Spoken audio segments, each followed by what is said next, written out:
എന്താ ഇവിടെ? ലാൻസലോട്ട് രാജാവ് നീയും?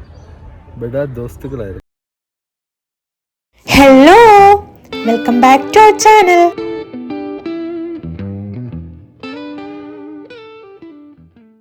വെറുതെ വീട്ടിലിരിക്കുന്ന എനിക്കൊരു കോള് വരുന്നു. നമുക്കൊന്ന് ഷ്വറിൻ വരെ പോയാലോ എന്നായിരുന്നു ആ വിളിച്ച ആളുടെ ചോദ്യം. കേട്ട പാതി കേൾക്കാത്ത പാതി, പിന്നെന്താ നമുക്ക് പോവാലോന്ന് ഞാൻ. ഈ ബാക്കിൽ നടന്നു പോകുന്ന ആളാണ് എന്നെ വിളിച്ചത്, അനുപമ. ആളൊരു ഫുൾ ടൈം എന്റർടൈനർ ആണ്.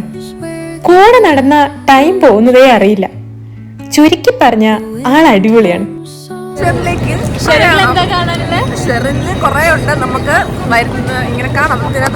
അപ്പോ നമുക്ക് കാണാം എന്താണ്. ഹാംബർഗിൽ നിന്ന് ഷ്വറിനിലേക്ക് ഡയറക്റ്റ് ട്രെയിൻ ഉണ്ടെങ്കിലും നമ്മളിത് സക്സസ്ഫുള്ളി മിസ്സാക്കിയിരിക്കുകയാണ്.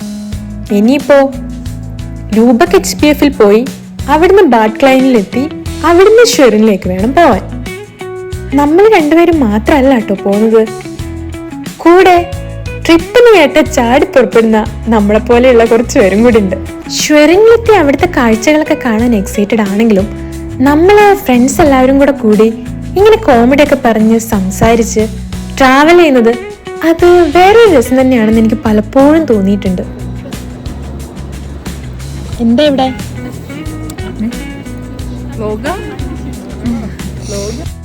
കവികളൊക്കെ പറയുന്നത് പോലെ പച്ചപ്പരവതാനി വിരിച്ച പോലെയുണ്ട് പുറത്തേക്ക് നോക്കിയപ്പോ. ആകാശമാണെങ്കിൽ നീല കളറിലും, രണ്ടും കൂടെ നല്ലൊരു കോമ്പിനേഷൻ. ഗൈസ്, അപ്പൊ നമ്മളിപ്പം ഷ്വറിനിലോട്ട് പോകാൻ വേണ്ടി നമ്മള് ബാഡ്ക്ലൈൻ എന്ന് പറയുന്ന സ്ഥലത്ത് നിൽക്കുകയാണ്. ദേ മേഘയില്ല, ദേ നമ്മുടെ യൂട്യൂബർ മേഘയുണ്ട്.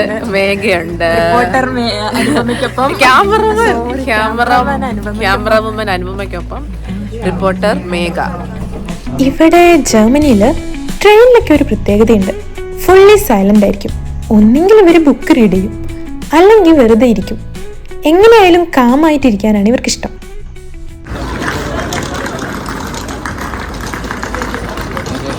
അങ്ങനെ 2 hours ട്രാവലിന് ശേഷം ഷ്വറിൻ HBFൽ എത്തിയിരിക്കുകയാണ്. HBF എന്ന് പറഞ്ഞാൽ ഹോപ്പ് ബാനോഫ് എന്ന് വെച്ചാൽ മെയിൻ സ്റ്റേഷൻ എന്നാണ് ഇവിടെ മീനിങ്.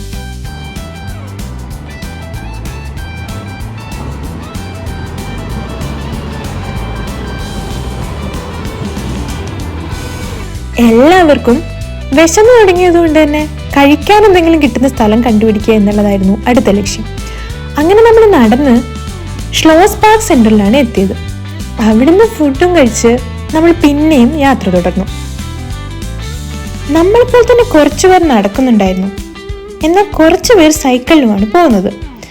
നടക്കുമ്പോൾ അങ്ങ് ദൂരെ കാണുന്നതാണ് ഷ്വറിൻ കാസിൽ. അതാണ് നമ്മൾ കാണാൻ വന്നതിൽ മെയിൻ സ്പോട്ട്. ജർമ്മനിയിലെ ഒരു മാജിക്കൽ പാലസ് ആണ് ഷ്വറിൻ കാസിൽ. ഇത് ശരിക്കും ഒരു ഫെയറി ടെയിൽ പോലെ തോന്നും.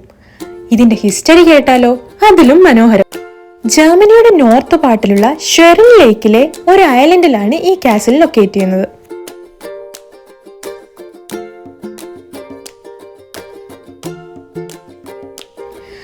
ആയിരം വർഷത്തോളം പഴക്കമുള്ള ഈ കാസിൽ നമുക്ക് പല കാലഘട്ടങ്ങളിലൂടെയുമുള്ള ഒരു യാത്ര പോലെയാണ് തോന്നുന്നത്.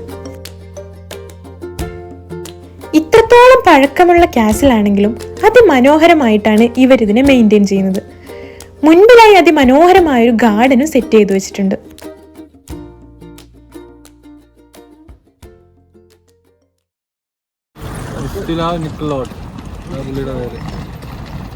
ഇതിന്റെ തുടക്കം 10th സെഞ്ചുറിയിൽ ഇവിടെ ഉണ്ടായിരുന്ന സ്ലാവിക് ഫോർട്ടിൽ നിന്നാണ്. പിന്നീടത് 1160-ൽ ഹെൻറി ദ ലയൺ എന്നു പേരുള്ള ഒരു ഡ്യൂക്ക് ഇതിനെ പിടിച്ചെടുക്കുകയും ജർമ്മൻ ഫോർട്ടാക്കി മാറ്റുകയുമാണ് ഉണ്ടായത്.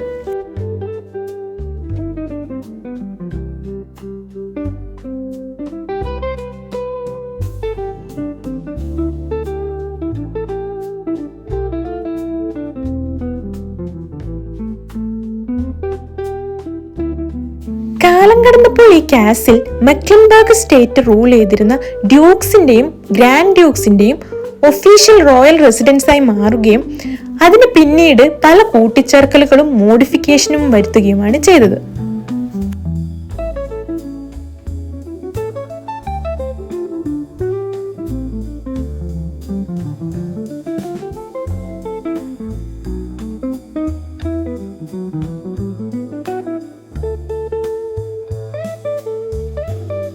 പക്ഷെ ഏറ്റവും വലിയ മാറ്റങ്ങൾ വന്നത് 1800-കളുടെ മിഡിലായിട്ടാണ്. പാരീസിൽ നിന്നും ബെർലിനിൽ നിന്നുമുള്ള ഫേമസ് ആർക്കിടെക്ട്സ് ആണ് ഇന്ന് ഈ കാണുന്ന രൂപത്തിലാക്കി മാറ്റിയത്.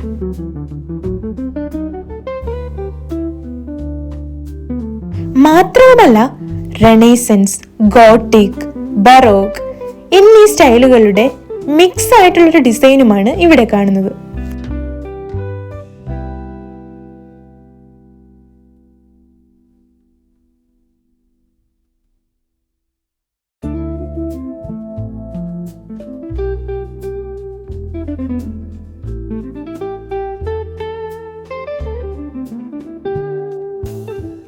ഇന്നിവിടെ ഈ പാലസ് വെറുതെ കാണാൻ മാത്രമുള്ളതല്ല കേട്ടോ. മെക്ലൻബർഗ് ഫോർപോമറൻ സ്റ്റേറ്റിന്റെ പാർലമെന്റ് ആണ്. കൂടാതെ ചരിത്രസമ്പന്നമായ മ്യൂസിയമായിട്ടും പ്രവർത്തിക്കുന്നുണ്ട്.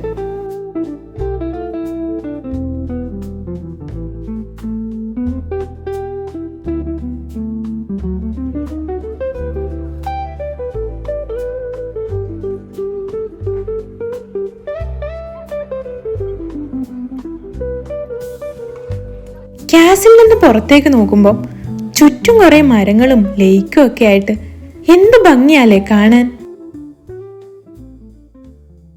ഈ കാസിൽ ലൊക്കേറ്റ് ചെയ്യുന്നതിന്റെ ചുറ്റും ലേക്ക് ആയതുകൊണ്ട് തന്നെ ഇതിന്റെ ആംബിയൻസ് അതൊന്ന് വേറെ തന്നെയാണ്.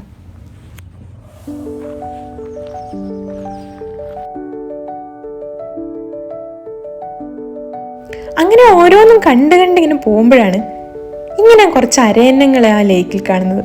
പിന്നെ അവിടുന്ന് പോവാൻ തോന്നുമോ? അത് നോക്കി നിന്ന് കുറച്ച് ടൈം.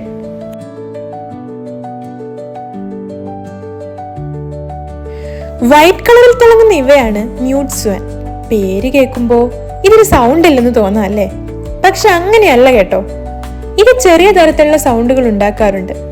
എന്നാൽ കമ്പാരിറ്റീവ്ലി സൗണ്ട് കുറവായതുകൊണ്ട് തന്നെയാണ് ആ പേരും വന്നത്. അതുപോലെ തന്നെ ഇത് പറക്കുമ്പോഴും ചിറകുകളിൽ നിന്ന് നല്ല സൗണ്ട് കേൾക്കാൻ പറ്റും.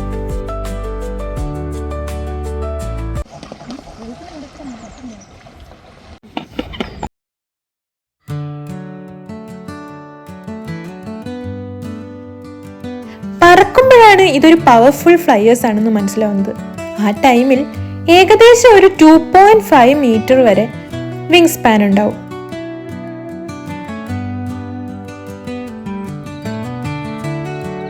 ഇവര് കാണാൻ ഭംഗിയുണ്ടെന്ന് മാത്രമല്ല പ്രൊട്ടക്റ്റീവ് പാരന്റ്സും കൂടിയാണ്, എസ്പെഷ്യലി നെസ്റ്റിംഗ് സീസണിൽ. മെയിൽ സ്വാൻസ് ആണ് വളരെ പ്രൊട്ടക്റ്റീവ് ആയിട്ട് നിൽക്കുന്നത്. എതിരാളികളെ നന്നായി ആക്രമിച്ചേക്കാനും സാധ്യതയുണ്ട്.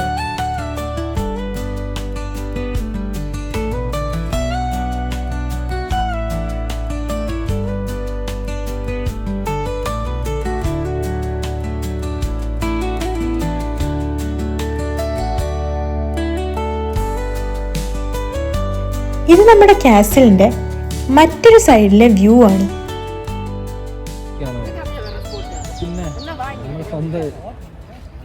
ലാൻസലോട്ട് രാജാവ് ഞാനും നീയും അടിയാവും. ലാൻസലോട്ട് രാജാവ് നീയും ബെഡാ ദോസ്തുക്കളായിരുന്നു ആണോ?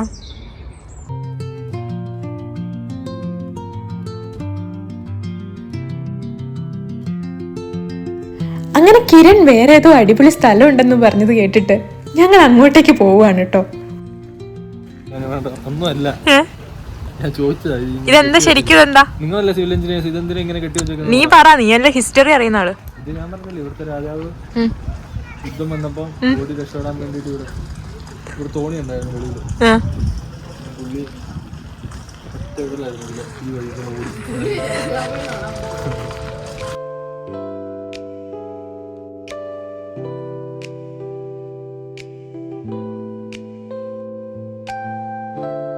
ഇവിടെ നമ്മളെപ്പോലെ ഇങ്ങനെ കാണാൻ വരുന്നവർക്ക് ഫോട്ടോ എടുക്കാനായിട്ട് അവിടെ ഒരു അടിപൊളി ഫ്രെയിം സെറ്റ് ചെയ്ത് വെച്ചിട്ടുണ്ട്. വെറും ഫ്രെയിം അല്ല കേട്ടോ, അവിടെ നിന്നൊരു ഫോട്ടോ എടുത്താൽ അത്രയ്ക്ക് മനോഹരാണ്. ഫോട്ടോ എടുക്കാൻ പറ്റിയൊരു സ്ഥലം കണ്ടാൽ പിന്നെ നമ്മുടെ കാര്യം പറയണ്ടല്ലോ. അങ്ങനെ ഞങ്ങളും എടുത്തു കുറേ അധികം ഫോട്ടോസ്.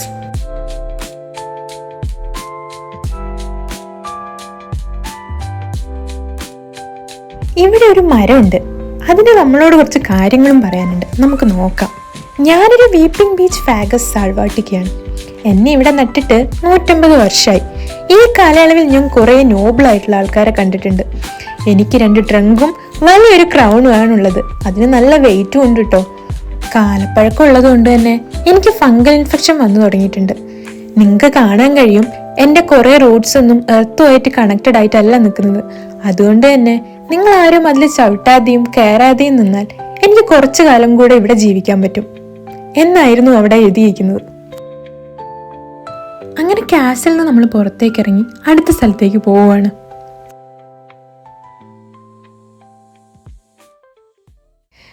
അങ്ങനെ നമ്മൾ കിരൺ നേരത്തെ പറഞ്ഞ അടിപൊളി സ്ഥലത്തെത്തിയിരിക്കുകയാണ്.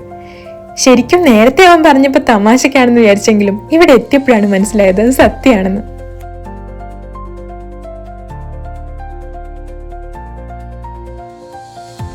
ബർത്ത്ഡേ ആയതുകൊണ്ട് അവരെനിക്കൊരു അൺഎക്സ്പെക്റ്റഡ് സെലിബ്രേഷനും നടത്തി.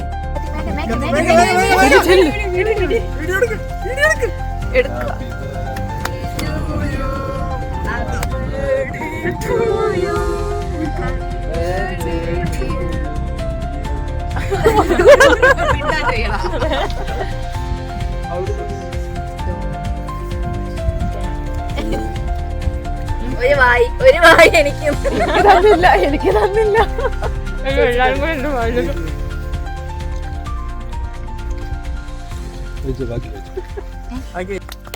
Thank you.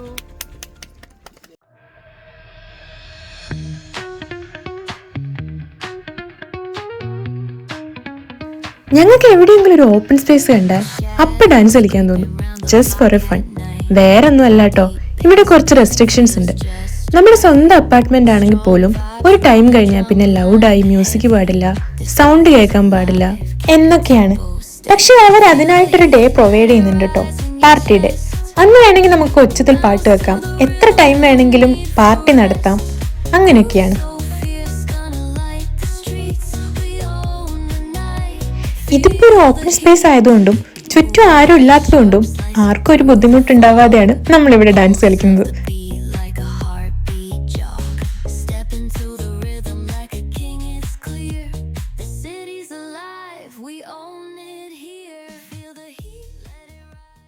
അങ്ങനെ നമ്മൾ എൻജോയ് ചെയ്തുകൊണ്ടിരിക്കുമ്പോഴാണ് തൊട്ടടുത്ത് കളിക്കുന്ന ഒരു ക്യൂട്ടായിട്ടുള്ള ആളെ കാണുന്നത്.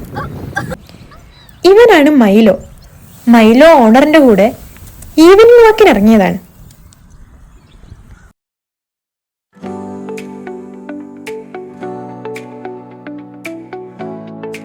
ഇപ്പൊ സമയം വൈകുന്നേരം 7 മണിയായി. നമുക്കുള്ള ട്രെയിനും വരാനായി. അതുകൊണ്ട് തന്നെ നമ്മൾ തിരിച്ചു പോകാൻ തീരുമാനിച്ചു. റെയിൽവേ സ്റ്റേഷൻ എത്തണമെങ്കിൽ ഒരു 700 മീറ്റേഴ്സ് നമുക്ക് നടക്കാനുണ്ട്.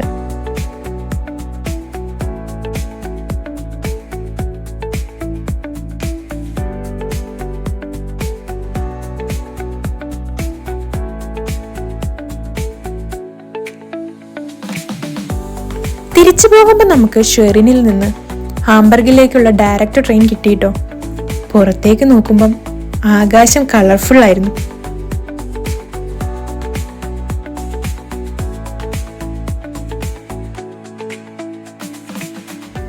അപ്പോൾ നമുക്ക് അടുത്തൊരു വീഡിയോയുമായി കാണാം. ബൈ.